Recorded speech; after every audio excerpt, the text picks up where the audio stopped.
This video is over finding the y-intercept, vertex, axis of symmetry, and leading coefficient from a standard form quadratic equation.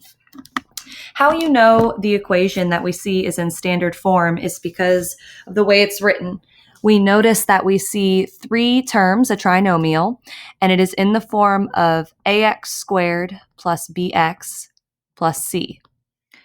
So to identify the information that we have here on the side, the characteristics, we need to first define what our a, b, and c are.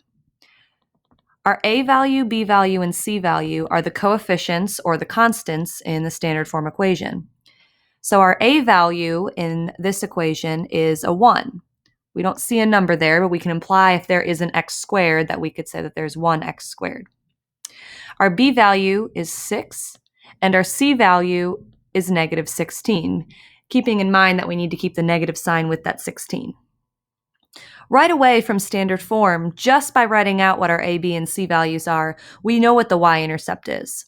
In standard form, our c value is always our y-intercept. So we can record that over here with y-intercept, 0, negative 16.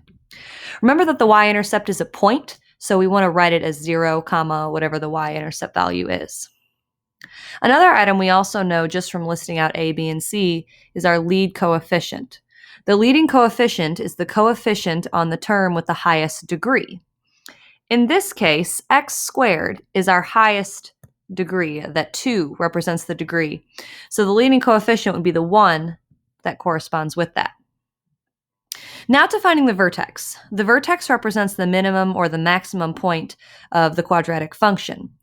Right now, since I see my leading coefficient is a 1, I know that my parabola is going to open upwards. So my vertex is going to represent a minimum point. My vertex is going to be in the form of a point, so I'm going to write my parentheses there. And to find the coordinates of the vertex, we do a simple equation, and to do that, a simple expression, it's negative b over 2a. Okay, so we've already identified our a, b, and c values. So let's go ahead and substitute them into this little equation expression here. First, we have negative b. So that would be a negative 6 divided by 2 times a is 1. We then have negative 6 divided by 2 when we simplify, and negative 6 divided by 2 is negative 3. That represents the x-coordinate of our vertex. So we can write that here in our vertex spot. Now, the y-coordinate of the vertex is a function of negative b over 2a, which essentially means that we're going to substitute that negative 3 into our function that we're given. So from here, we're going to substitute in negative 3 anytime we see an x value. So we have negative 3 squared plus 6 times negative 3 minus 16. Now, something that's important to do here is ensure if you're typing it into your calculator that you are putting parentheses around the equation. If you don't do that, a calculator can often read it incorrectly, reading it as 3 squared with a negative sign in front of it, which we don't want to happen in this case.